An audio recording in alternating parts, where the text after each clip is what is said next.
Cheese on bread, and welcome to another episode of the Mobile DJ Mastery Podcast.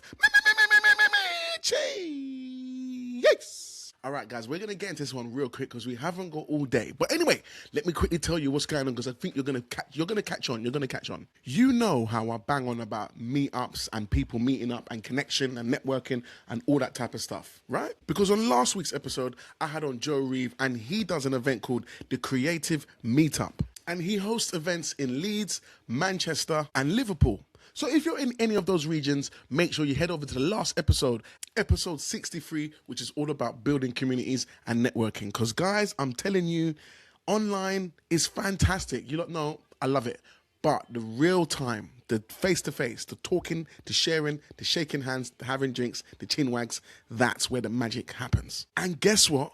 This week, we're going again, but with someone else. We have Jason from the Preston DJ Social. So if you're in the Preston area, if you're around that region, I've got another link up for you because I'm trying my best to get you somewhere local to you where you can be networking, talking to people and growing, because I'm telling you now, that's where the magic happens. If you're shy, if you're scared, if you're worried, if you've never been to any networking, these types of events are a little bit more easier to digest, and there's a fantastic community there ready to welcome you with open arms. So in this episode, we're going to meet Jason and we're going to find out why he has started the Preston DJ Social. And at the end of the episode, if it sounds like something that you want to go and take part in, I suggest you go and take part. But anyway, let's not dilly-dally. Let's meet Jason. Roll that sexy intro.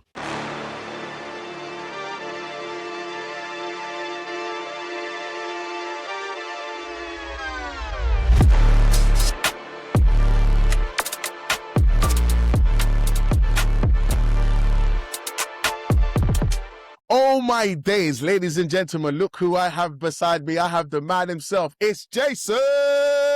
What are you saying, Jason? You good, my man? I'm good. How are you, man? You all right? Yeah, I'm fantastic, man. I'm fantastic. Even better now I've got you on the pod. One of the things I want to say... It's going to be great, Jason. It's going to be great. We'll leave out all the technical difficulties from the 5 minutes Yeah. From what people didn't see before, don't worry about that. We're running and rocking and rolling now.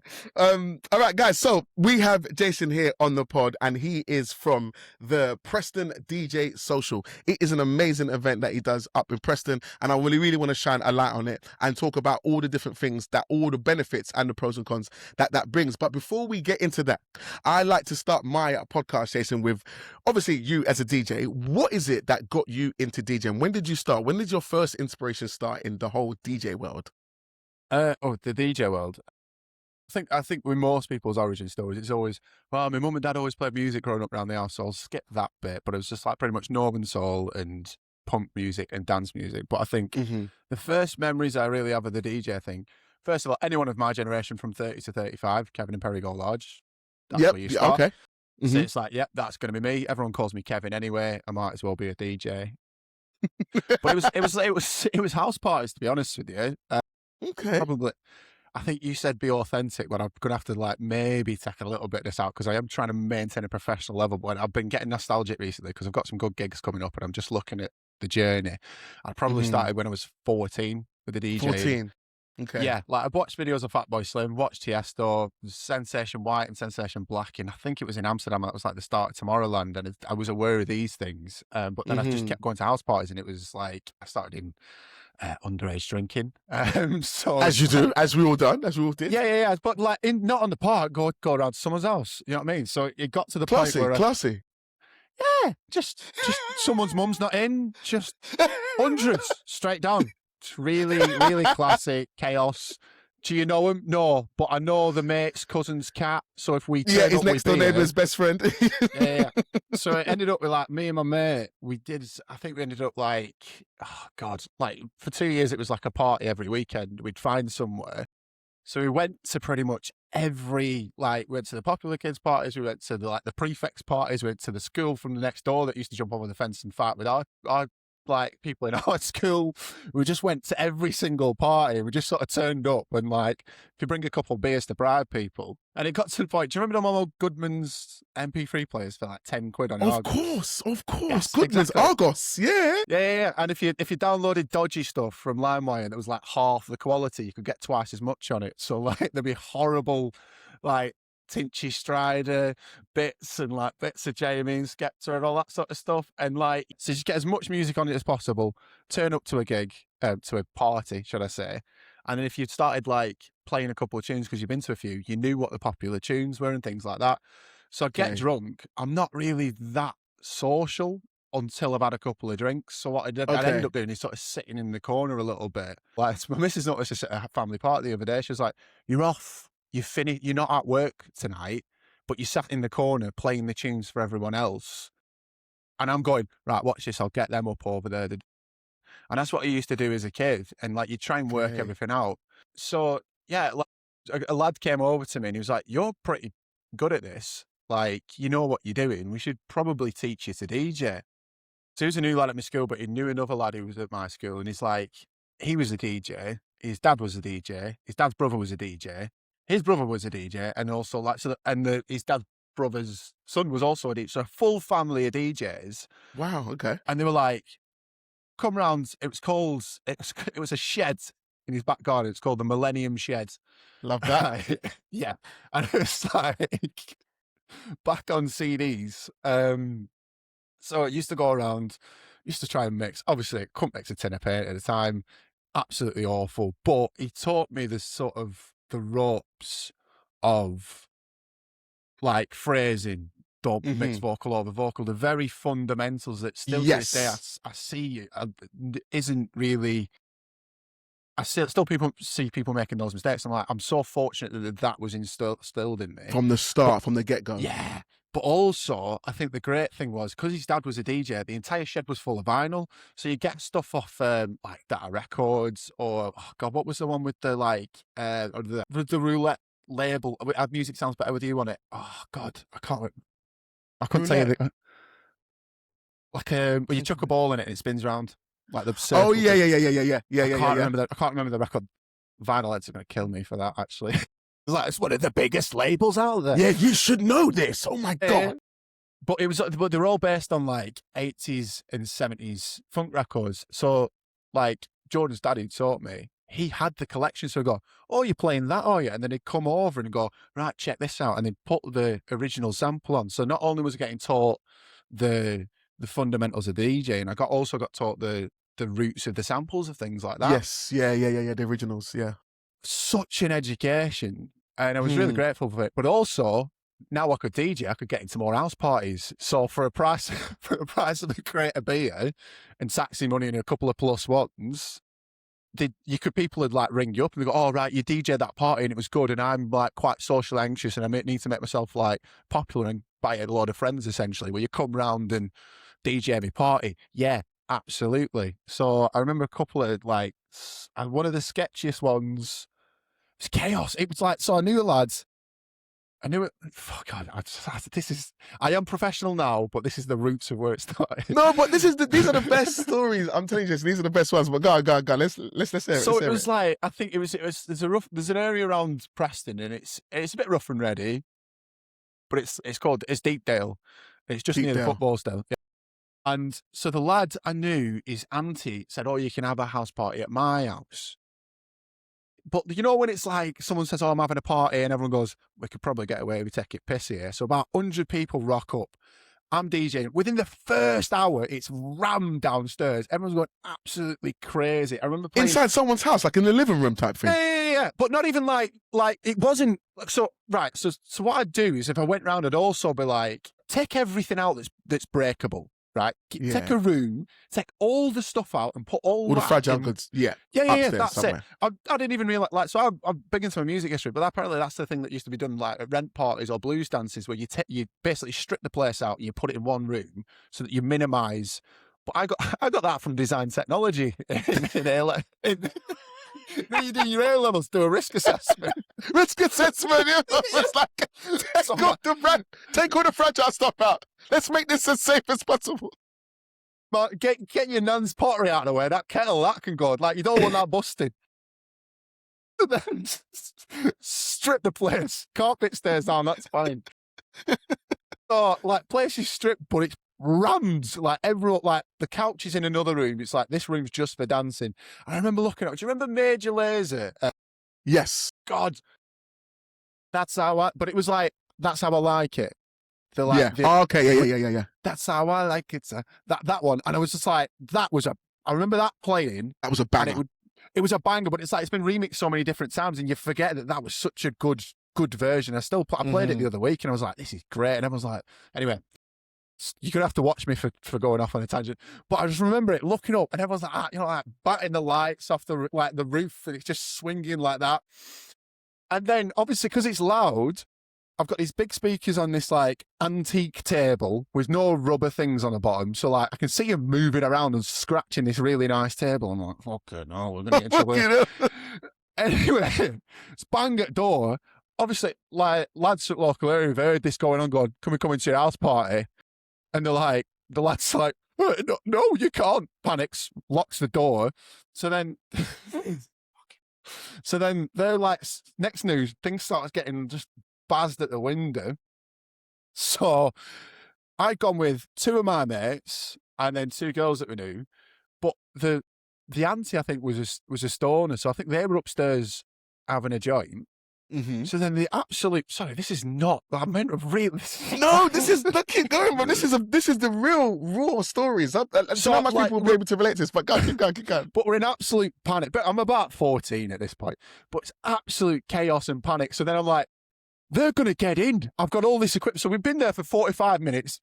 It's just gone absolutely crazy. And I'm like to my mates, right, grab all the speakers. I'm like, where are the girls? They're upstairs. So we've had to like drag the girls and then like so to jump over the back fence with all the equipment. I think we got paid 30 quid for 45 minutes. Shelled it and fucked off. Man, shelled it and jumped over the fence and dipped. So wait, hold on. Who was at the door? Listen, who was at the door? I have no idea. Like, because you don't know. Like, if you've ever been in that 14-year-old panic stage where, like, it could be one person, it could be 100 people. It doesn't matter. Yeah, as we soon don't as, know. Like, any bit of conflict, you're like, run, just go. So anyway, he was grounded for about 8 months, and like, of course, he's lucky he came out. That would have been like you, mate. Yeah. But his dad was like the manager of our football team. So I didn't get played for about two months after that. It was like, yo, bad influence. Yeah. Just remember being stood up main road waiting for a taxi, like sat up speakers, girls at wall, like almost asleep. I'm just like, I hope these lads don't come round the corner because if they spy us, we're done for. I've got all my we're equipment. finished with all this stuff. I need my stuff. It weren't like, you know, like, oh, right, well, I've got this like one speaker and then I've got my laptop and I've got my thing. It was like 2 decks, mixer, speakers, amps, everything, CD wallets. It was just, wow. You just stood there like going, I really hope no one pops around the corner for that. But yeah, that's the kind of background I've come from. Okay. I'm available, very reliable. We're much older now, and we've learned from those experiences. No, but I think the best thing is, once again, learning from those experiences. Even the health and safety thing, I think that's an amazing mindset as a 14-year-old. Like, and I think like that story that you've told, there's a lot of people that's gonna always remember that. Like, there'll be whoever was there that day, they'll be like, no, I remember that. Oh my God, when that happened and the door went off and we didn't know who was out there. Like, it was crazy. But the chaos, like, so this is like, when I say with the risk assessment thing, I think the first gig that I did, like, my mate had got me in, and it was my mate's, so I'm from somewhere called Bamber Bridge, which is also a bit tasty as well. And up the top Tasty, end, I love that. Like, so, like, again, like, people crashing a party. Now, usually the rule would be, like, I'm telling you, if anyone's going to organise a party, if someone tries to, like, come in, just gauge it and go, might let these 5 lads in or whatever, because the chaos they can cause if they can't come in. So not let them in can be not and worth 9 times out of 10, people are just pretty sound anyway. But I don't know. I don't know. Like you said, that's whatever rule. But basically, just don't have a party at your house. But I remember I left for a curry, been DJing. I said to my mate, like, watch the decks. I'm going for a curry. And within the space of like 30 minutes. I'd come back and a couple of lads from down the road had tried to get in at the back. And I'm talking like they tried to hotwire my mate's moped. They busted in, they turned the fridge over. They got into his mum's bedroom and cut all the her bras in half with scissors for some reason. I don't know what the hell that was about. Who does that? I have no idea. And then threw his laptop out the window and then threw it through a van window. But then also, like, the fridge was turned over, the couch was split in half. But then also the strange thing that I found, right, I walked in and then on the kitchen side was a big tub of margarine with like a bottle of Imsol just stabbed into it. And I thought, in my head, I was like, which guy's done that? Like, has he seen all the chaos that's going off and someone's ripping the carpet and gone, oh, I've been like a bit, bang. I don't want to get in too much trouble. Just violate his margarine.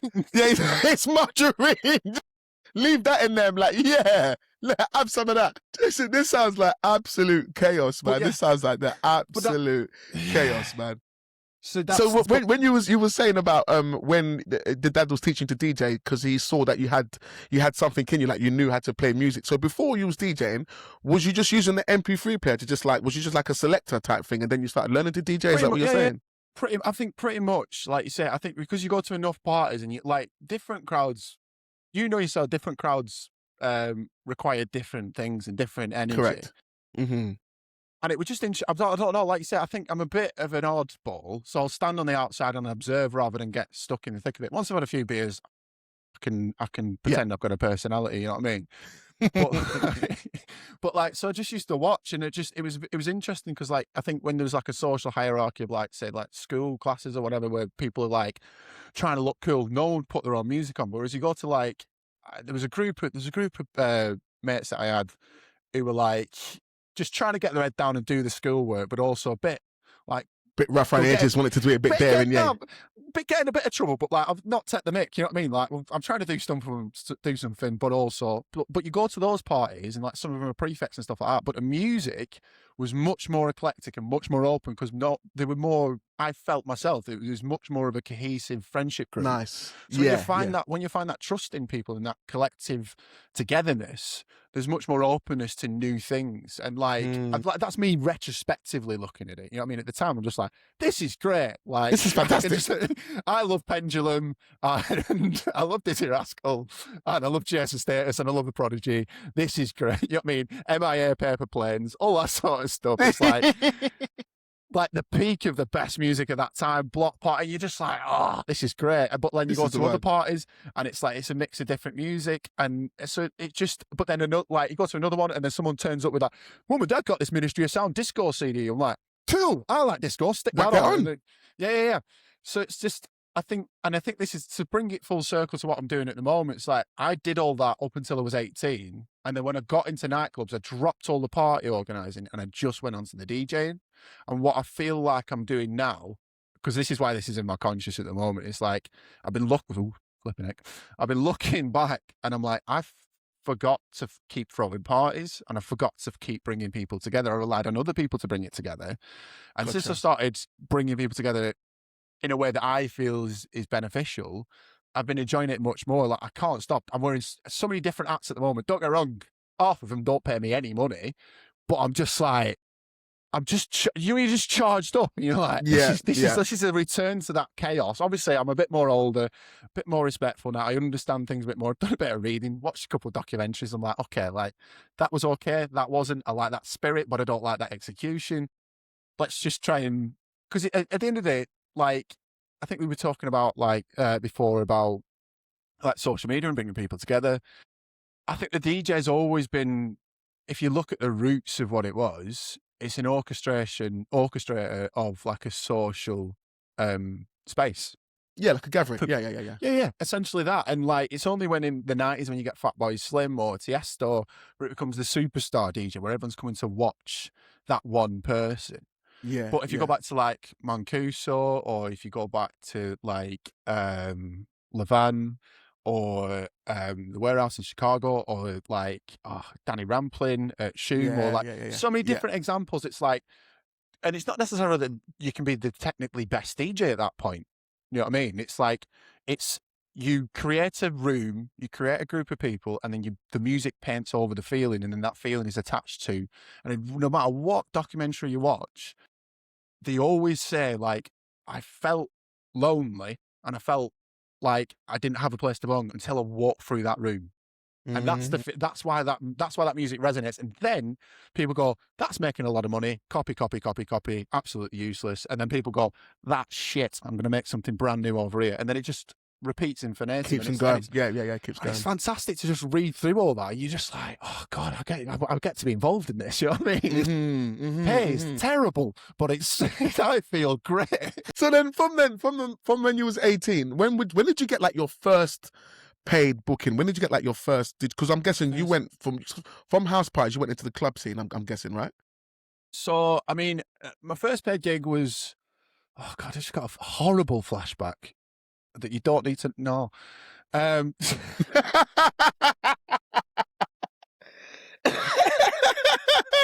remember. I think the first one of the first ones I did was like, I did house parties and you get your name known, and then someone turned 18 or 19. It was a lad who was older than us, a big lad, like muscly lad.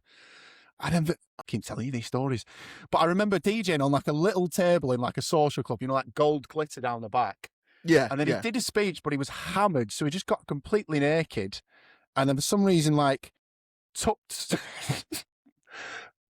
colour. It's been a colourful journey, but for some reason he like tucked everything in between to like make him not look like he's got anything down there. But I was behind him, and I just saw this like sad chicken like between. So that was my first. First paid gig. That was my first paid gig. Right. This is like, I don't know if this is for me, to be honest with you. I don't think it's worth the money.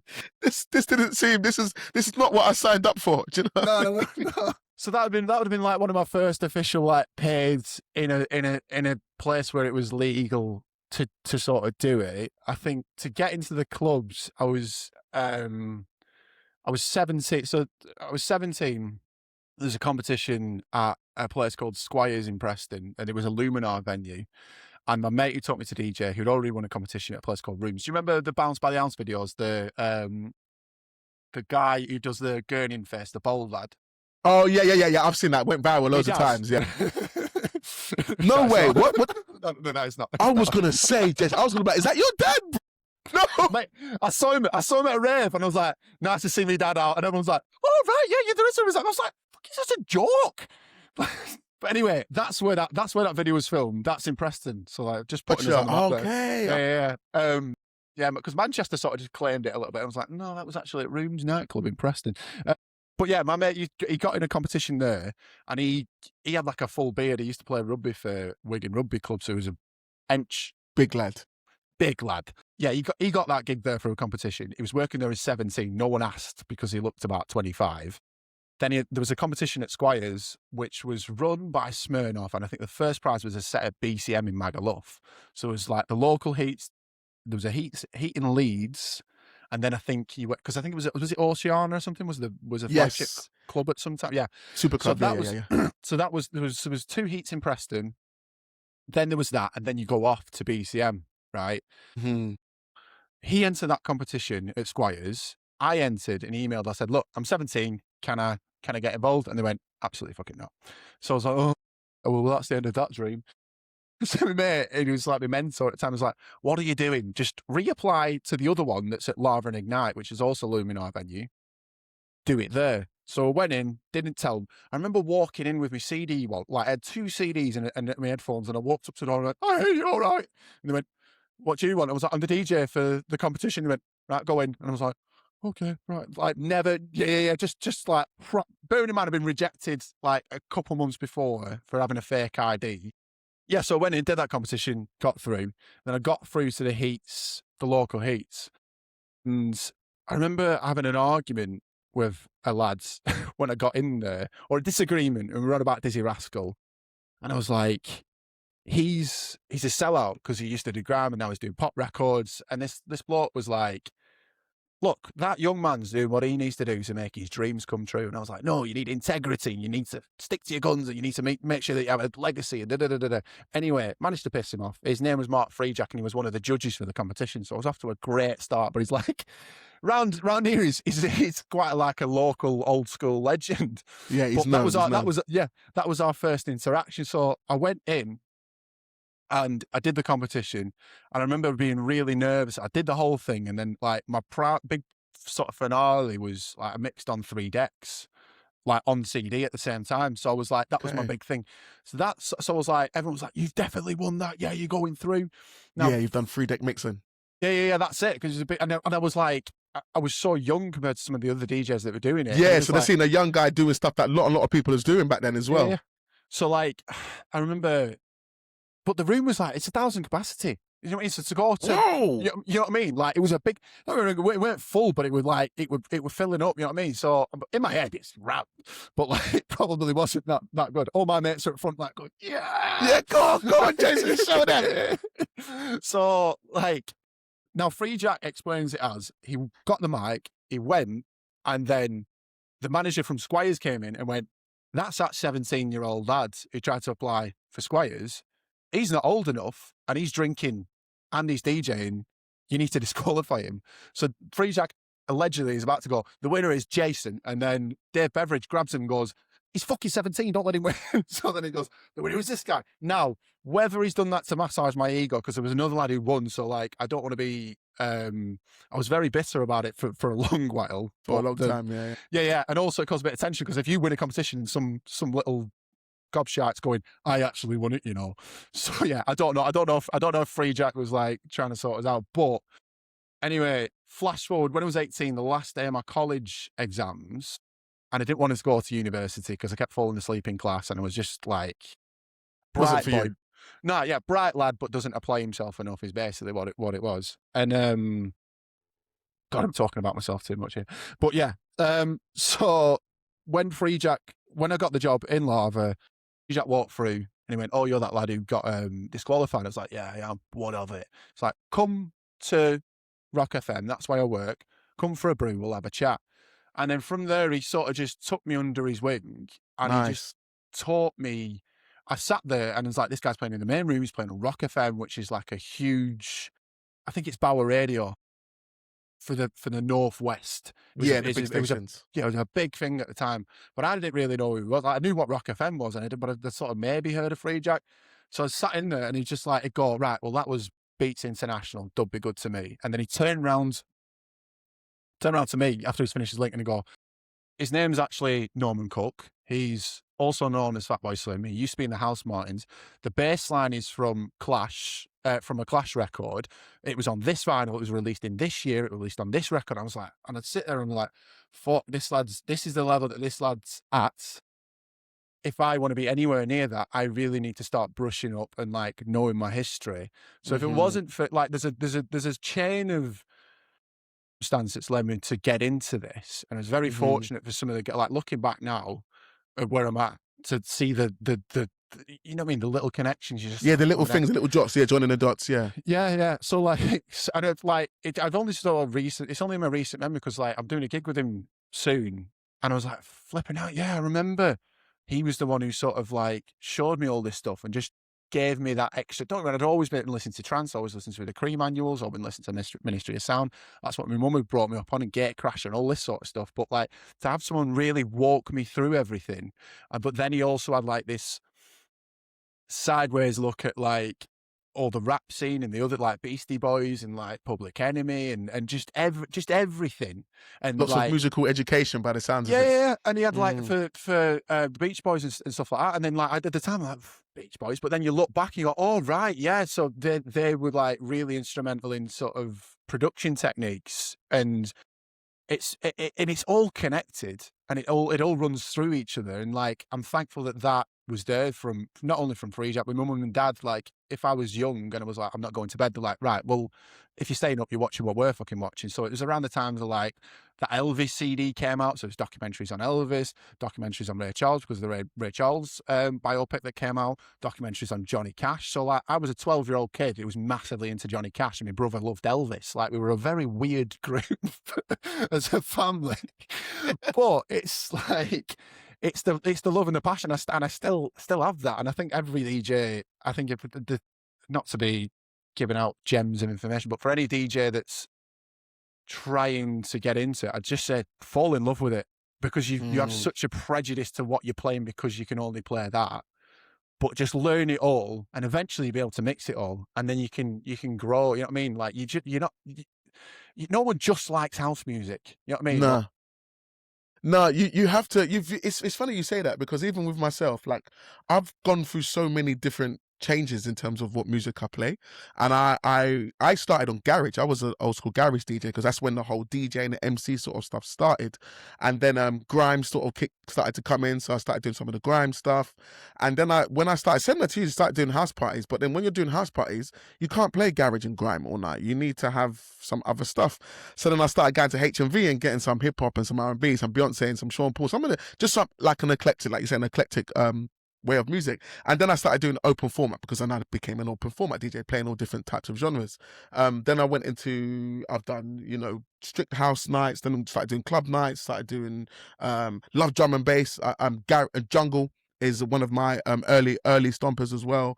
Dancehall, bashment, done a scene in that scene. So then, similar to what you're saying, all the different learning and being around all those different things, now, like, my knowledge of music, and like you're saying, the more you listen to it, the more you get into it, the more you find it easier to play, being able to match things, crossing genres. So doing stuff that might be seen as, getting drum and bass and then doing a reggae mix, or doing a reggae song at, say, 80 tempo and running it with another 170, and people were hearing, like, at first it's like a two-step, but then you bring in some crazy D&B. So then that massive exposure to all the different types of music really opens, like, your musical ear, and being able to manipulate it differently. Definitely. So no, I fully agree with what you were saying there about, like, fall in love with it, listen to it, immerse yourself in it. One genre, I remember there was a point I thought I wanted to be a house DJ, but in one genre only works for a certain amount of people. If you want to be for the type of DJ that I started doing, I started realizing that I'll be different. Like you said earlier about different strokes for different folks. If you're in a certain room, I'm like, house isn't going to work here, but this would work really well here. Dance was not going to work here, but this would work really well here. Drum and bass is going to work here. Bass line's going to work here, and stuff like that. Do you know what I mean? No, It's man, falling in love with the music and getting into it is definitely a massive plus when it comes to DJing. Yeah, it's learning your. I think it's a really helpful thing for me was like learning your sort of seminal records, because those genres appear out of a previous genre. So then you can so like, if you wanted like post punk and then to go to dance music, you'd have something like Blue Monday. It was a revolutionary record, and like every time once you find those records, it's so much easier, because that circle and that circle both like that. So then it's a great crossover. So you need to know why you're playing that record and why it's culturally significant. So yeah, it's just the more you fall in love with it and the more gems, and it's just, I adore it. Like, yeah. So looking at yourself now, Jason, in terms of genres, what would you say is your thing? Are you would you call yourself open format, or are you more dance? Are you more bass? Are you more grime? What's kind of like if someone was to say to you, like, what's your genre? What would you say yours is? I think I'm moving more towards my disco, my funk, my soul, my house music. Being of that generation of, like, when like SBTV and stuff were coming out, and like I'm very much got a little pocket of like grime influence stuff. I like my drum and bass, but like I could do it, but I think if you put me in a specialized room, I wouldn't do it justice. I don't. And I think this is when you're an open format DJ, people call you up. I'm a brilliant commercial R&B and like dancehall DJ, because it's not my main thing. So I'm still sort of buzzing off these like 10-year-old records, and I still look energetic, but I don't feel like I've got the knowledge and the passion to push that culture forward. So I shouldn't really be doing those gigs, really. So I'm trying to like pivot towards house and disco, and then if I need to, those are my backups. Whereas my backups used to be playing a pop world. You know what I mean? So now I've changed my backup to, I can do an R&B room, or I could do an indie room if you needed me to. You know what I mean? And it's just, I think again with I had a sound technician at Lava, who used to do two things. Like if I walked past and I was redlining, he'd sneak up behind me and he'd slap me on the back of the head and said, "Don't redline." But he always used to say, "Cast your net as far and as wide as you can, and then work out what you want to do." And I feel like correct. yeah, I think that's a great way of putting it. Yeah, it's like you cast it out, see what works, and see where you enjoy more. Because there will be some stuff that you play, you're like, I'm playing it, but I'm not really feeling it. And there'll be some stuff that you play, you're like, look, I love this, I could play this all the time. And then you'll find you have other genres like that. Then you start to kind of niche down, find yourself, and then kind of specialize a bit more. So, no, 100%, 100%. All right, Jason, man. Oh, man, bro. Very eclectic, the background. I can see it, even the house, all the stories that you were just mentioning. I can actually visualize it, and I think it's dope. I think it's wicked. But I wanted to talk about I wanted to talk about one of the reasons that I brought you on here, because of the things that you're doing. So there's one thing that I've seen that you have, and it's called Our House Your House. It's like a social, it's one of your social media pages that's called Our House Your House. Talk to me about that. Is that more house music when you're talking Our House Your House? Like, what exactly is that? Emma Ellis runs Our House Your House, and it's about finding community through house music and sort of dealing with your mental health. I was going to these events in Manchester when I was going through a difficult time. Went in, found a load of great people, did some back-to-backs, and just felt really at home with it. Really invited. And then I had a chat with Emma, and I was like, "I'd like to bring this to Preston. Would you like to team up and start something?" Because I was like, "Why can't I do this in my city?" So Emma said, "Yeah, I'll come down and help." And then we put together. So I run Preston DJ Social, and Emma runs Our House Your House. Gotcha. Okay. Yeah, and then we did. So then we did our first event. In a beer garden in a pub in Preston, and it was fantastic, and it was just everything that I wanted it to be. And since then, it's really sort of grown legs. But I wouldn't have been able to do it without the help of Emma. To be honest with you, and yeah, Emma's fantastic. I can't sing her praises. She works so hard at what she does, and she's very passionate, very knowledgeable, very organised. So it's a privilege to work with Emma. Okay. Our House Your House is kind of like the start of where I wanted to go to next, which is the Preston DJ Social. So the inspiration came from Our House Your House, and then now you've created the DJ Preston Socials. So the DJ Preston DJ Social. So with that, I think that is, when did that start? Did you start that in 2025 or in 2024? We're coming up to our second birthday in May soon, because we celebrate that with a creative social. So yeah, it's like 2 years now that we've been running it, and I think we've done all the probably 20 events. It's just because I get we'll just do this, and then it just crawls legs, and I'm like, and we can add this, and we can do that.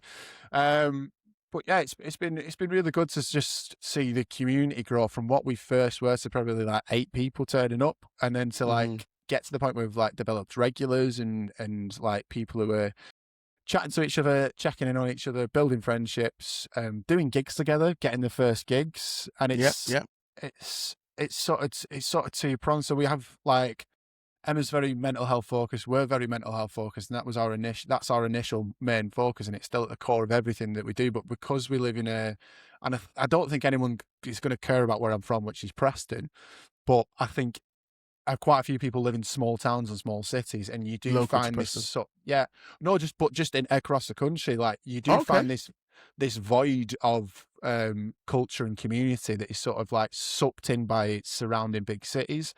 So because we're starting to grow, there's a sort of responsibility on us as well to sort of nurture culture at the same time as looking after our community, and people coming to us and asking us to get involved in events. And then we've sort of transferred that to the creative social. So we get everyone together, they have a cup of tea, they have a chat, they play a couple of tunes. It might be 10, 15 minutes. It's more about meeting each other and just going, this is a sonic introduction to what I do. And if you play what you love, someone might go, I love that as well. All right, yeah, well, we should meet up, we should connect. And that's the core of it. You make friends, you check on each other, you expand your social circle. That's the core. But then we sort of seen other organisations in the city doing similar for things like poetry, things like art, music, circus skills. So we combine all of those into this big space, and we've ended up with this yearly social, essentially, the creative social of just all the creative people in Preston, because it does mix, and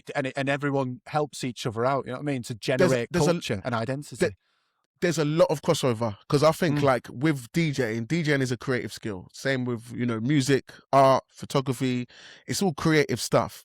And some of it can be very lonely. Like, you know, like within the DJ world, it's possible for it to be a very solo type thing. You edit music by yourself, you play by yourself, you can turn up to a gig by yourself, do a gig by yourself, rock like lots and lots of people, drive home by yourself. So it can be very solemn. So like having meetups and the creative meetups that you're involved in and what you're doing, I think is like fundamental in terms of being able to connect with people. There's only so much that you know, and there's a lot of people will look at things through a blinker sort of holes. Like, you just know because you only know what you know.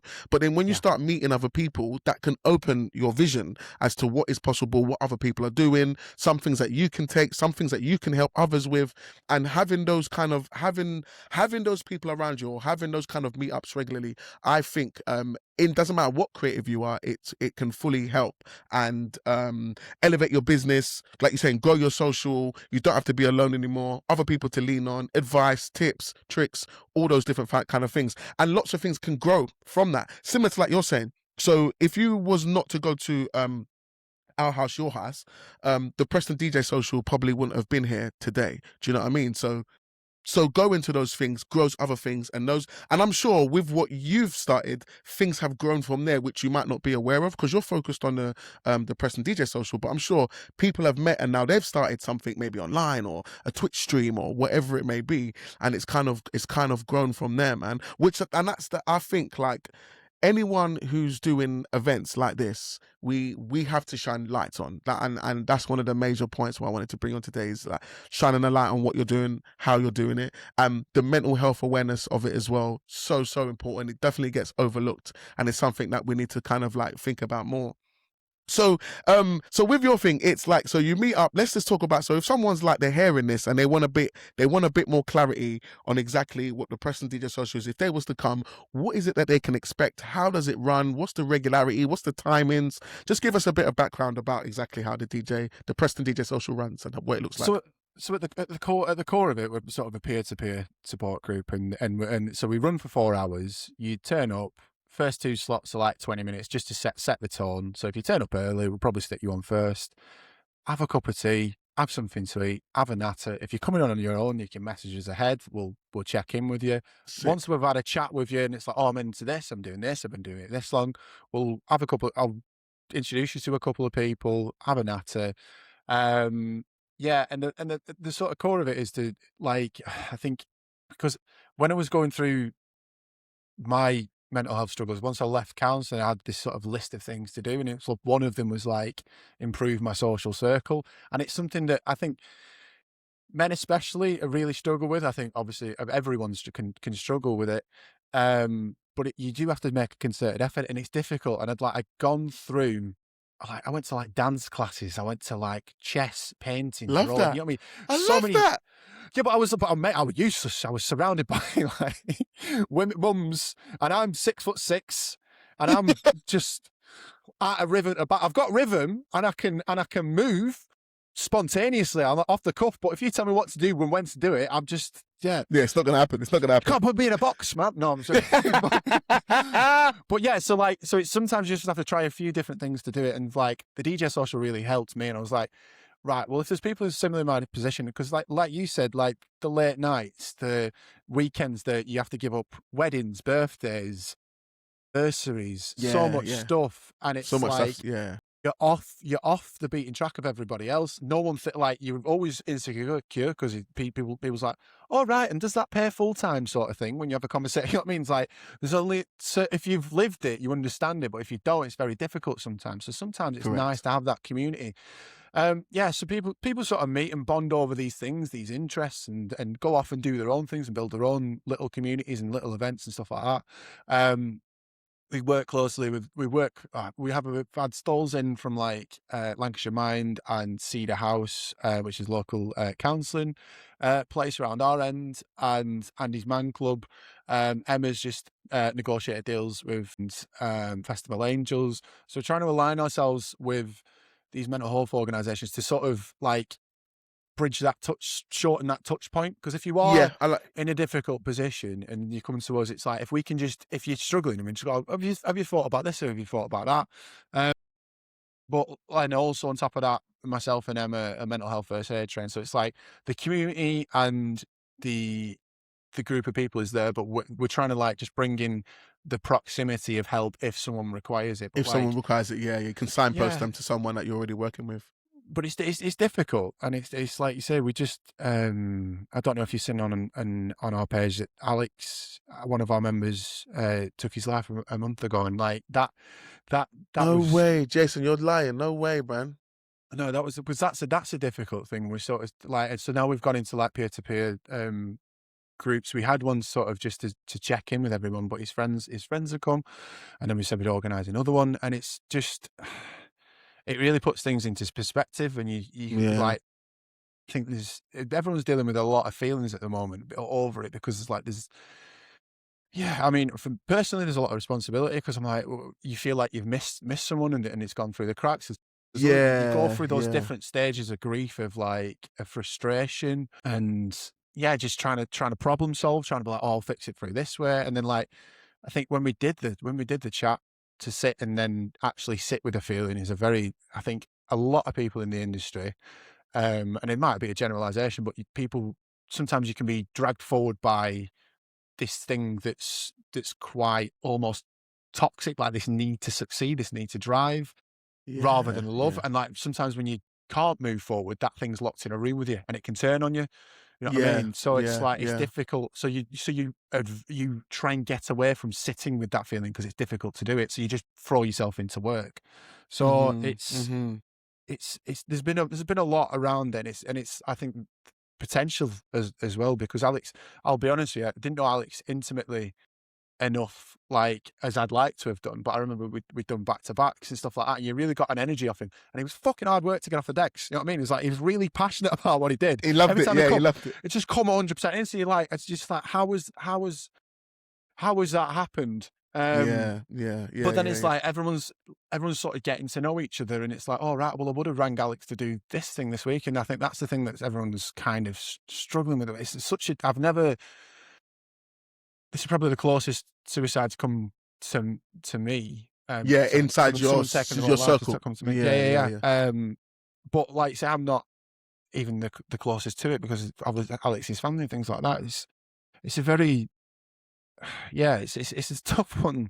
It's a tough one to deal with, but it's like, No, I think that's 100%. I the can feel it, community man. is really galvanized around it, and I think that's I was sort of in doubt of like, sometimes you question yourself, but like, I think the way that everyone's sort of come together and supported each other and tried to talk through it. There's not much we can do. You know what I mean? And it's Yeah, just, yeah. other than just talk to each other about what's happening, how we're feeling, how each other's dealing with it. There's no right or wrong to way to deal with grief. No, Yeah. no, no. But I think having a talking space for it, and having an open conversation about it, or even close conversations inside a social space, one, it would it would hopefully strengthen decreasing the likelihood of that happening again, for people that are part of the Preston DJ Social, because they can see how people have come together. It's a kind of thing of like you were saying about men. Talking is something that we need to do more. Another point you mentioned, which I think is very strong, is the pressure you can feel as a creative of having to show up, having to do social, trying to be successful, all the stuff that we see online. Even when we go back down to stuff like the manosphere, and how Mm. social media can put on pressures about what men feel they should be or what they shouldn't be, or how to do this and how to do that, and you can get lost in a lot of that. And if you're not speaking and you're just absorbing, we don't know how you're absorbing that, how you're taking it on, how you're feeling, and what effect it's having on you. So having a space where you can talk about that openly in a shape or form, I think is massively beneficial. And even though we've had a loss in what you're saying, I'm sure there's been loads of gains and saves that maybe we might not be able to see from some of the meetups that you've had, and what you're doing. So big up to I you, mean, man, for that, man. I think that's so, it's a really admirable thing that you're putting together. like you say, it's like I know we've done good. People have reached out to us and said as much. So like, there's good and bad out there, and difficulty out there, and like I think we did what you said with the manosphere. It's like, and applying it to the DJ thing, and I think we linked it back before about like where you're going in the industry. I think if you just, this is what I think with a creative social, my mindset around it is like, I always thought of myself as just a DJ, and when you think of yourself as just you're not your career. Firstly, you know what I mean. You are your friends, you are your interests, you are your hobbies as well, and like when we do the creative socials, like I've been reminded that, oh yeah, I used to be good at English when I was younger. I used to be good at drawing. You know what I mean? It's like, I'm not a good singer. I'm not good at circus skills, but but it's like your identity is more than just your career. So to try and find and expand that, but like where we're saying with the industry dying, with the DJ thing, the clubs are shutting down, the nightclubs are shutting down. We're seeing the way that things are expanding in other ways. And you look at like DJ AG or like Fish Octagon, and this like social media realm on there as well, and like. You were redefine the role of a DJ is constantly evolving and redefining. Correct. And I think like that self-actualization of going, okay, well, I'm not just this thing of like, I am not as many gigs I've done. I'm not as how much money I've earned. I'm not. And also it's sort of that linear thing really breeds jealousy. And I think we were talking about like the mobile DJ network chat. Like that is that about the toxicity of that. And if you do see yourself as just this one thing and someone else is doing better than you, you do feel insecure, and you may be like over psychoanalyzing. You know what I mean? This is like 100%. I am by no means anywhere near a professional or anything, any qualification. These are my own theories on it, but it's like finding who you are, what you love, what you're passionate about, and then you can bring that into the fold of what you do. You know what I mean? So many different things, like presenting, talking, the way that you articulate yourself, the way that you do your artwork. You can pour that, and like social media is a tool, and it's a canvas. It's a blank canvas for you to do whatever you want. For you to do whatever you want. Correct. Yeah. And use it in any way that you want as well, because it will connect. People will connect. Like there's sometimes people think, oh man, I would love to do this, but no one cares about that. And this is what I love about Gary V. You know what's a good compass for? Oh, sorry. Go on. A good compass for that is, do you enjoy doing it?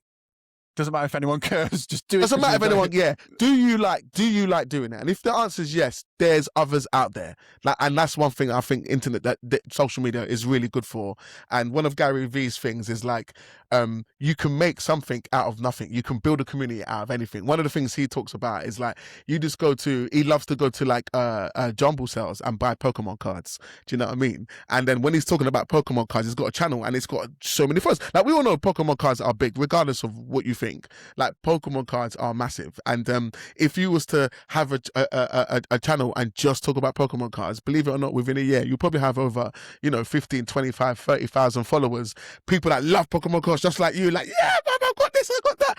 And it doesn't matter what peanut butter, you want to start one about peanut butter, you start talking about peanut butter online, and you be passionate about peanut butter, you'll start to see your communities growing. About people like, have you tried the crunchy one? No, but this one's the best. Have you tried this? Oh my god, that one, I've made my own peanut butter. Like whatever you're into, there'll be lots of other people that will be also into that as well. You'd be surprised. But like I said, that real world thing, when I said about like the kids who were the prefects, and there was this open thing of like, express yourself. Once you find yourself in a room where you don't have to hide your passion, it's so much more charging up. So like you said, and we were talking about like social media when it started, it was like, try and get 10,000 Twitter followers and try and get 1 million followers on Instagram, and it's like, no, try and get 100 people in your local area who really care about what you do. That's manageable. Start with 10 and just go from there.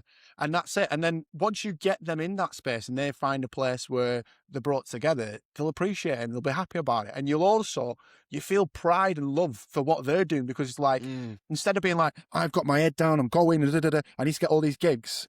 And then someone gets a gig and you go, oh, I wanted that gig. But you're like, if you know that person, you go, oh, I know Macy, I know Rambo. They're doing really, you know what I mean? Like, I've seen how hard they work and how passionate they are. Like, well done, they're doing it. That's absolutely fantastic. Like, and it's just, I don't know, more love.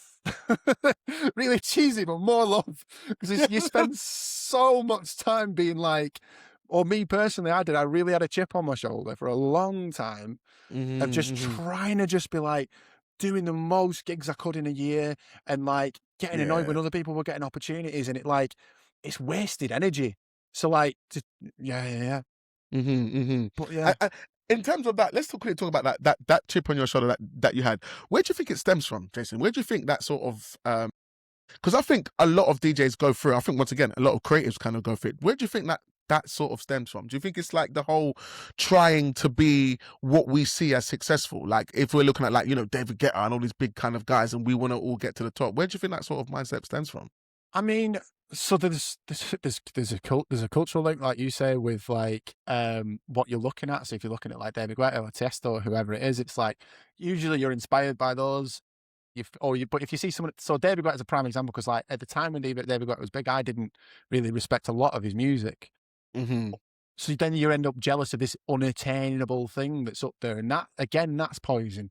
There's also, I think, with any creative, I think what you'll find is they're sort of stifled in the classroom environment because it's not a space for experiment or freedom of expression 9 times out of 10.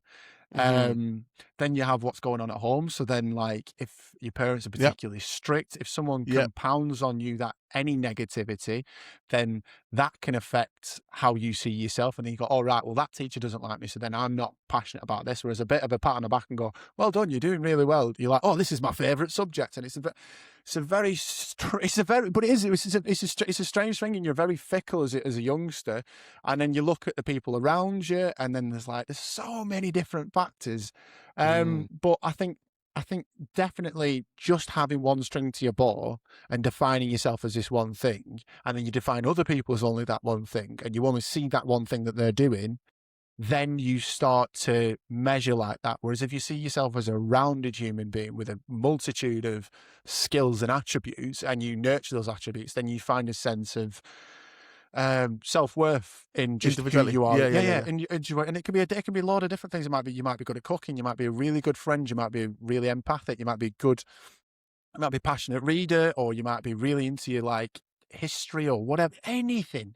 And like just having a look at those things and go, all right, well, I'm sort of, instead of looking 100% of that, let's have a look at like what I am neglected in my interest and trying to find something like that. But I think again with the manosphere thing that you said before, I think me at 17, I would have been so susceptible to that because it is a like, oh, it's not your fault, it's other people, the world's fucked. Don't trust anyone else, but trust me. By the way, I'm selling something if you want to buy it. Like... Don't trust anyone. And it's easy for like the listener, like you're saying, like the 17-year-old to be like, yeah, he's right. That's true. Yeah. Do you know what? Yeah, I am going to buy your course. I am going to follow. I'm going to listen to what you say because I feel like you're talking to me. Do you know what I mean? And I think that's where the toxicity can definitely come into that.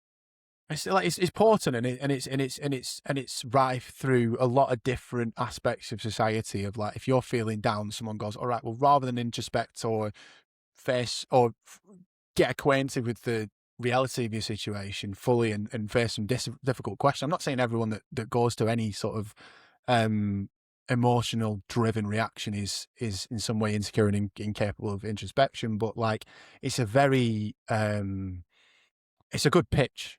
Essentially, it's like it's 100%. It's an easy pitch, but like you just and it's very cliched. And I know if someone said to me at that age, like, "Oh, do you love yourself enough?" I go, "Fuck off."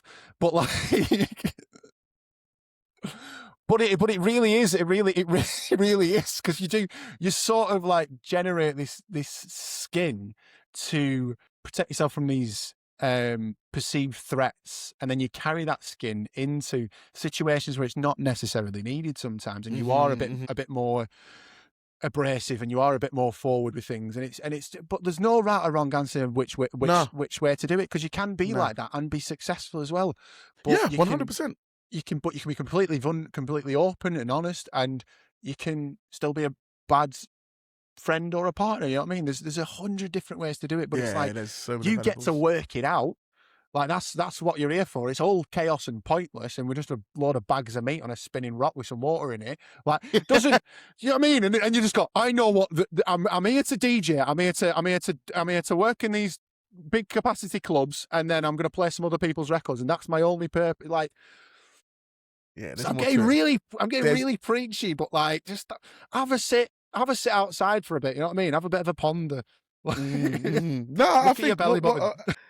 I think No, I agree with what you're saying, Jason, man. And I think, like I said, this is you're the guest on this podcast. So, like, you speaking your truth, your mindset. That's what this is definitely about. So, yeah, man, I'm loving this. I'm loving this. And one thing I wanted to talk about as well is with all the things that you're doing, and one of the videos I saw that you put out is where you're saying, I think it wasn't even that long ago, one of your recent videos, and you're talking about like all the stuff that you're doing and how you've got a massive community. You can see the people in the comments like supporting you. They're saying, yeah, just keep going, keep going, keep going. But obviously things need to be financed, things need to be paid for, things need to be funded for it to continue, because there's a lot of people singing your praise and a lot of people that are behind you saying, keep going, keep going. But I'm sure it must be difficult running it how you're running it at the moment, because from what the video I think you put out, you said that at the moment with all the stuff that we're doing, it's not bringing any financing and it needs to be funded. How are you finding that? Love it. But I've sold one passion down the river already. You know what I mean? Like, if you'd have asked me when I was 17, I'd have took the world over as a dubstep DJ. Like, that was my thing. And then essentially, you get mentored by a manager who's just like, just play the classics, only do the girly stuff, and don't be doing anything original, kind of thing. You've got to like sidestep them and just try and find it. Bob and weave. Yeah. But like, how am I finding it not making money? I'll be honest, like, I live in a bit of a cultural vacuum. Preston's not really produced much as a city in terms of artists. And every time I go on holiday, I have to go, yeah, I'm from Preston, near Manchester, or worse, Blackpool, are our local rivals. Like, because those are places that are nationally recognised. And you go, I'm from Preston, people go, I know the bypass. I'm like, yeah, that pretty much sums it up. Like, I know how to get around it. Like, that's all I know. That's it. That's the maximum. I'm not going to it for anything. So like, we're at a very, I think because the city at the moment is in such a cultural boom, and I'm seeing so many nucleuses of creativity.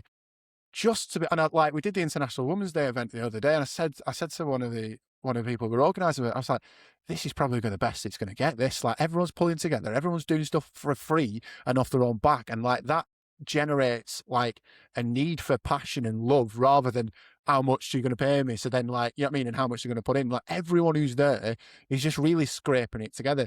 And I think, to be honest with you, my thing is, I'll do this for a couple of years. Eventually, I'll have to turn it into some sort of finance. You know what I mean? I can't do it infinite. No, 100%. With no 100%. finance. But, like, just fucking do it.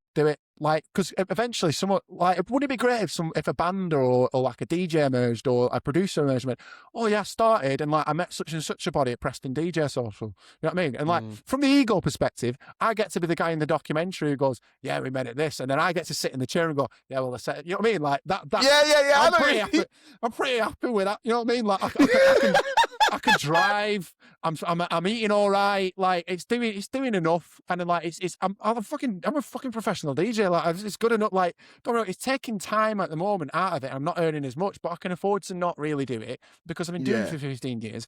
And like, about 5 years ago, I had 3 or 4 main rooms, you know what I mean? And I was smashing it. And then the arse fell out of the industry and it's completely changed. And like, truth be told, I've never really been passionately in love with the industry itself or the in which I'm interacting with it. And I've always had some sort of chip on my shoulder or annoyance at it because, like, I think it's profit over legacy. And like, I live in a city essentially that, like, I think Manchester has that idea that, okay, right, if you want to like cut out a niche or create a reputation, you have to sort of stand for something. You have to have an identity.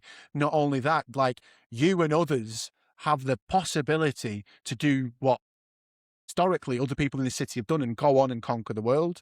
So that mindset changes it. Whereas like success in Preston looks like leaving. Like, you know what I mean? You have to go somewhere else to sort of be successful. Yeah, I see what you mean. And there will be a multitude of other people who's listening to this who live in these cities and they're sort of like post-industrial towns or whatever, and they're just sort of forgotten about. And you might have a call centre or like I don't know, some big industry where you either make biscuits or bombs or something where like... Yeah, some sort of factory or something. Yeah, that's where all the rich people work. And then you sort of like live off them as a parasite, like as a DJ, because that's what we're working in is in the entertainment industry. You're working off the richest people, you know what I mean? So like, I just, at some point, like, my city will get gentrified and then all this great stuff other people called Tarquin and Tilly will come in, and then they'll start doing it and go, yes, actually, we repurposed the church and we sell organic yogurt. So like, it's really cheap and it's only an hour from Manchester. It's fantastic. So It's local grown. It's local grown. yeah, exactly. So like I'm happy as it is because everyone's just really passionate and go, hey, it's right good, this, isn't it? Fantastic, cool. I've drawn this picture. I'm like, great. Let's do that for a while.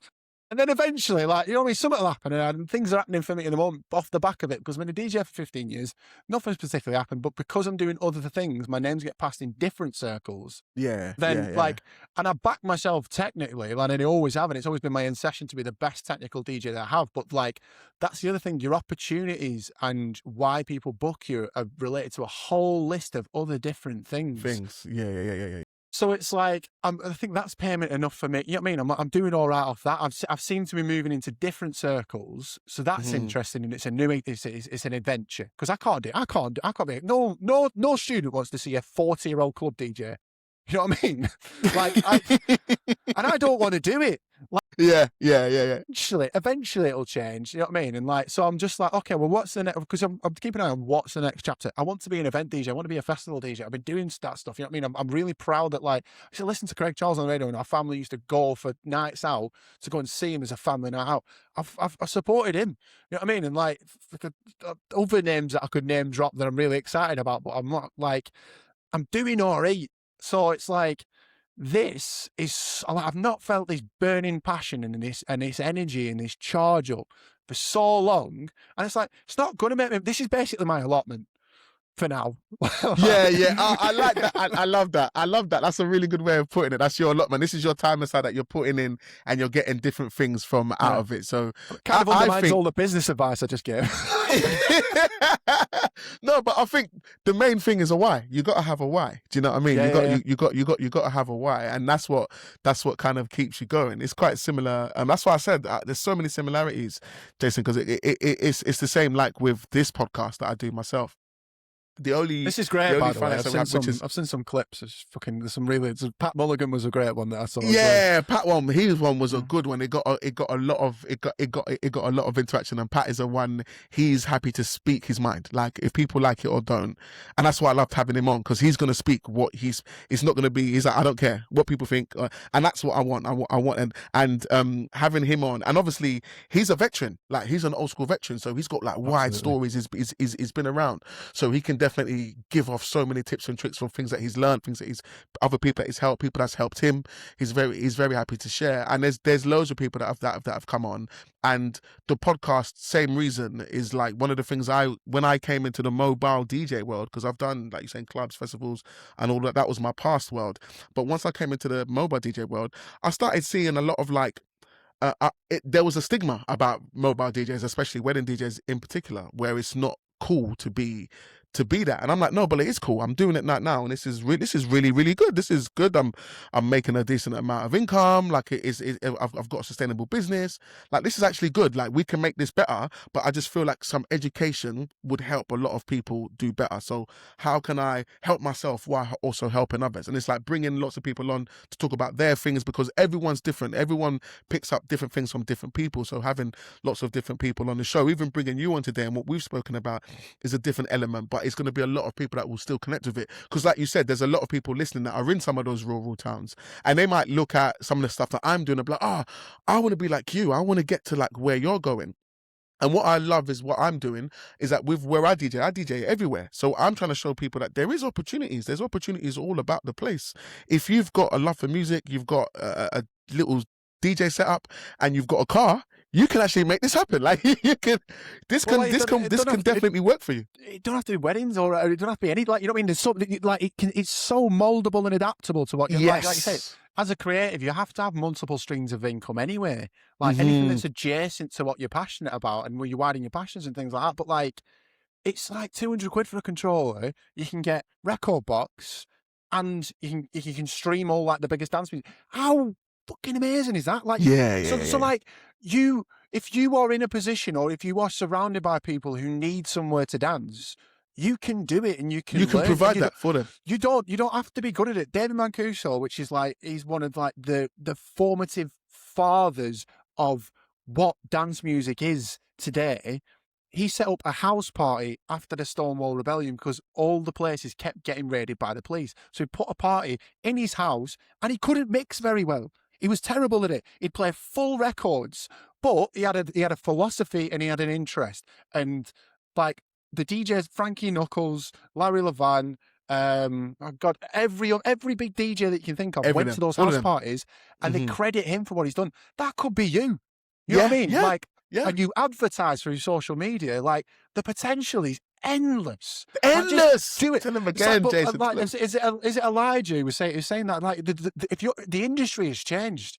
Like, I don't know what it is going to be because I'm old as fuck. Like, but if you're 18 or you're 14, go ahead, have a go at it. Like, what's the worst? What's the worst that can happen? You do it. What's the worst that can happen? And it could literally, like you say, that's your allotment. That's your hobby.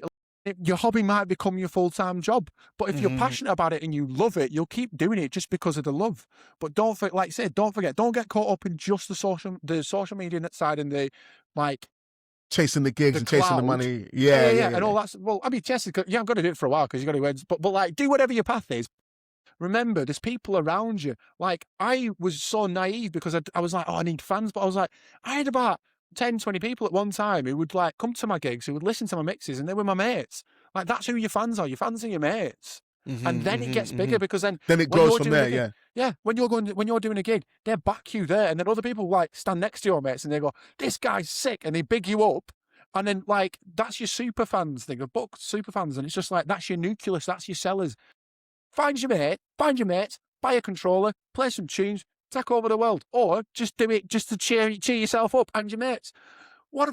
It's great. Like so much energy about it, like potential. Man. Like you are passionate. Yeah, you are passionate about it. But like, I fully get what you're saying. And even like we were saying earlier about how all the clubs are closing and everything's changing, and DJs always it keeps evolving. I've always said like if as long as there is a room, like a space, if you can get a bar in there, if we can get some speakers in there, a table and a DJ, you can make it happen. You can make something happen. So even though, you might be in an area where there's not a lot of opportunities, you can start something small yourself, like with a few things, like you got £200 controller, half decent laptop that can like run one of the softwares, some speakers that you can plug into. Now, that have to even be the best. You got to start from somewhere, some community hall, some church, someone's mum's bedroom or living room. You can make it happen. What lack of nightclubs? You know what lack of nightclubs and lack of bars is? Yeah. No competition. Yeah. You know what I mean? Yeah. As a businessman, no one else is doing it. And if they are doing it, they're running off an old model that's really crap. So you can just pop up and do it better. Like, evolve it, change it, burn some stuff down. Bring your ideas. There's the things that you think are missing. Bring those things in and then go for it. I know it's hard for people who are very much into the industry and like you're established on something, but we've got to let it pass at some point. And at some point, we'll all be uncool. We'll all be the reason that someone else is going, I'm starting this because he's crap or she's crap. You know what I mean? But it's part of what it is. And if you but you go through cycles, and if you stand on what you do and you're passionate about what you do, people remember and call you back. You look at like David Rodigan or Carl Cox or Pete Tong, you know what I mean? Like that, you're providing something, you've always provided it, and you've always provided it with passion. So just find your passion and like say that compass of what do I love? I know it's hard work because it takes a lot of introspection, and also like you got to know what you don't love. You got to sort of rummage around in the bushes a little bit and play a couple of different and find genres. some stuff in that rummaging around. Yeah. Just enjoy it. It's a ride. I don't know, like you say. 50p philosophy from some bold cunt. No, but it's a great philosophy, man. It is a great philosophy, man. And I think, like, this is, like I said, the things that you're doing, Jason, man, I know sometimes we can look at the things that we're doing and we think, oh man, bloody hell, this is not doing this, it's not doing this. But I know there's a lot, like just going through your comments, when I was going through some of the comments on your profile, there's a lot that you're doing that we can't see. So I say my thing to you would be stay in your allotment, my man. Like your allotment is growing some fruits, vegetables. I know you can't see them right now, you can't pick them, but man, there is some good tomatoes in there. There's some apples over there that you ain't seen, mate. They're the sweetest apples that are growing over there. No one don't know that the best apples are coming from Preston right about that, and that's all because of you. That's all because of you, Jason, man. So just grow things in shit towns. Yeah, go bring some shit towns and see what can happen from it, man. Especially, man. So, yeah, man. But yeah, Jason, man, bro, thank you so much for joining me on today's podcast of the Mobile DJ Mastery. If you are listening, well, I know you're listening, make sure you head over into the description. I've left all of Jason's tags. This guy's got so many accounts. I don't know how you are running so many accounts. Listen, you are active, bruv. There's so many different things. Like when I was clicked on your names, it's about, I don't know, 4 or 5 different Instagram pages that you're managing at the moment. Bro, you are a busy guy. It's not good. It's not good for my like doom scrolling. It's just like I really have to switch it off and just like thump up a moor somewhere and just get away from everything. Do you know what? Yeah, it's funny you say that because even on the Mobile DJ Mastery Instagram, that's the reason why I didn't follow anyone. Some people are like, oh, you got 0, you don't follow no one. I said because I've got other accounts similar to yourself, and if I start to follow too much people, it becomes a doom scroll on multiple accounts. So then on the podcast account, I said don't follow anyone, so the algorithm doesn't know what to pick up. And there's a feature on Instagram where you can, because if you're not following anyone, it will start to pick up things that you like and what you stop, and it will start to make an algorithm for you. But you can reset it or freeze it so nothing comes up. So when I open up that Instagram, nothing comes up. Like this just says you're all caught up. There's nothing to see, and it helps me be able to just use that to post and use it to just DM. So I use it for DMs for people and just to post the reels, and it helps me to not doom scroll. So yeah, that's the reason of the 0 followers. We've got Meta Business Suite. Have you got Meta Business Suite? Yes, yeah. All right, okay. I'm going to say because it does pretty much that, but okay, right, fair enough. Never mind. Don't teach a man how to suck egg. Oh man, take it off at a high trajectory. Have you heard of something that you're already using? Yeah. The very basic of running any social media. Okay. No, but I appreciate it, man. Have you heard of this thing called MySpace? I think it's going to take off. Yeah, it's going to be the next thing since sliced bread. Like, forget Instagram, man. MySpace is where it's at. That's where it's at. Jason, before you go, is there any last words you would like to leave the listeners with the things that we was talking about today? Is there any last words that you would like to leave before you head? God, yeah, just get out and just find some stuff. That's the least profound thing, but just get out your house, get out your comfort zone. Look at what you enjoy, try and find some communities, be active in your communities. And like, if you live in a crap town, you have to act like it's a city and you have to take an interest in it. And if there's a gap in there, make something, find some other people and just connect. Make where you live important, because people used to travel to Wigan, people used to travel to Blackpool for like Wigan Casino and Blackpool Mecca and all various shite clubs, what you call them now. But people used to travel all over the country. You can make something in your town. Just find a nucleus of people who've got a similar passion, and that it can take off. But you've got to get out there and find them, and it might not be your friend group. That's a scary thing. You got to get out and do it. Get out and do it. Don't be scared. Make it happen. Anything can happen, but it only can happen if you start doing the things to make it happen. Action is what makes things change. So definitely get out and definitely make it happen for yourself, man. Jason, man, thank you so much for joining me on today's pod. Make sure if you are in Preston or in surrounding counties and you are feeling like you are by yourself, or you don't know if you want someone to talk to or want other people to connect with, especially more creatives, get ideas, get inspiration, or even if you're thinking about starting up your thing and you're like, where do I start? This might be the place where you start to find your little nucleus, your section of 5, your section of 10. It can happen. And like I said, I think real change happens in real meetups. So if you're just doing social media. Social media is strong and it's an amazing tool, but to make that into something, I think you need to go to real people and really connect, because lots of great things can happen from there. Anyway, I hope you have found today's episode of the Mobile DJ Mastery insightful. Make sure you head over to your favorite subscriber where you listen to this. Make sure you subscribe. YouTube, subscribe. If you are on Spotify, make sure you hit that plus. And also, if you are on Apple, leave us a review about how you thought today's show was. And if it's ever hit anything with you, make sure you leave it in the comments and we will always reply to you.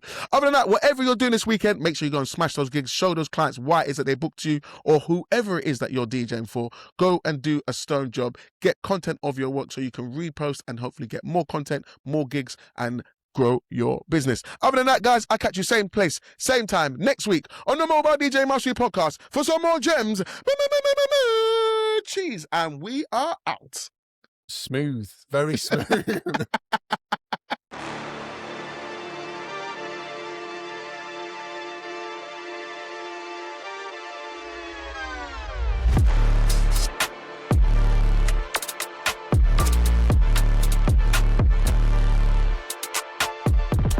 Big shout out to you for making it right up into the end, even to the point where the end music that I put in and the end clip has played and you're still here. You're still here. That's dedication. So do you know what I'm going to start doing? I'm going to start doing outtakes, which some of you have heard before in some of the past episodes. And big shout out to everyone that's messaged me and said, bro, you left some things at the end of the... Oi, that's how I know. See, this community, I love it. It's strong. You lot was trying to look out for me. You're like, oh, Tooth, I don't know if you know, but it's outtakes. We're going to start just dropping outtakes. I've always been like, if I ever used to watch something back in the day, I used to love outtakes at the end. Little things that you never saw, little edits, things that went right or wrong during the production of the episode. So with some things, I can't leave in. Some things I got to take out because of, GDPR and all that boring stuff. But sometimes some random stuffs happen as these podcasts are built. And if you're making it this far, I want you to see the trials and tribulations when some things go right, some things go wrong, some of the conversations that we have before and some of the conversations that we have after. So let's roll a couple outtakes from this one. But before we do the outtakes, I want to big up my patrons as well. This is where the patrons are getting regular shout outs. Let's roll the names. Big shout out to man like Leroy. Check for you, my bro. Dane Fox, you're there. Respect, man. DJ John Lowe, my guy. DJ Safari Phil, bruv, never change your style. I check for you. Ben Last, I won't leave you last anymore, but Ben Last, you're here as well. Big up you, man. Big up the patrons. Luke Stilo, bruv, keep pushing, keep doing what you're doing. Big shout out for being part of the Patreon. S.I. Bailey, my guy, man. Thank you so much for your support, bro. Chris Ben, bro, the new van is looking dope. Keep pushing, keep striving. DJ Billy M with the big smile. Thank you for your support, bro. Joshua Smith, grinding. I see you grinding on social, bro. You've become like this new social media guy. I love it. Keep going. Jack Mack, bro, keep up the DJ sets in the kitchen with the FX 10 and the mashups and stuff that you're doing. Keep posting, bro. I'm loving it. And last but not least, big up my brand new ones. Big up Roy Gleason. Roy Gleason, bro, we go way back. I'm so happy that you are on the Patreon supporting. Thank you so much, man. And now it's time for a bit of outtakes. I'll catch you guys next week. Enjoy. Wow. Oh, wicked, David. I have done that a few times. Sorry. In terms of, sorry, what was that? I have done that a few times where you're like, away we go, forget to press record, and at the end Yeah. you're just like, yeah. I'm like, there was one time I did that. I was like, 20 minutes we've gone in, and I was like, oh my God, like, because luckily I can look up at the timer, and I'm like, how long have we been going for? I looked up and it's 000. I said, sat there like, this is gold. Oh, fuck. Oh, shit, it's not recording. Another thing as well, it's a dirty podcast, so if you want to swear, it's not a kid's thing. Just be you. Yeah, no, you can swear away if you want to swear. It's just like, the thing is, like, again, authenticity, just being yourself. That's the main thing.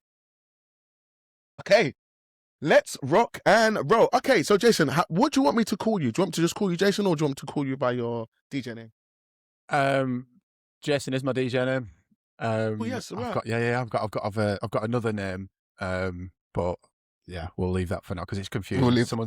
Someone said just use your DJ name so then everyone knows you by your DJ name. Don't go, my name's da-da-da-da, but it's actually da-da-da, and they're like, So Jason, if that's all right. No problem. I'm in a bit of a situation. Yeah. Love that. I love that. All right. Okay, cool. Let's start with... All right. 3, 2, 1, let's go.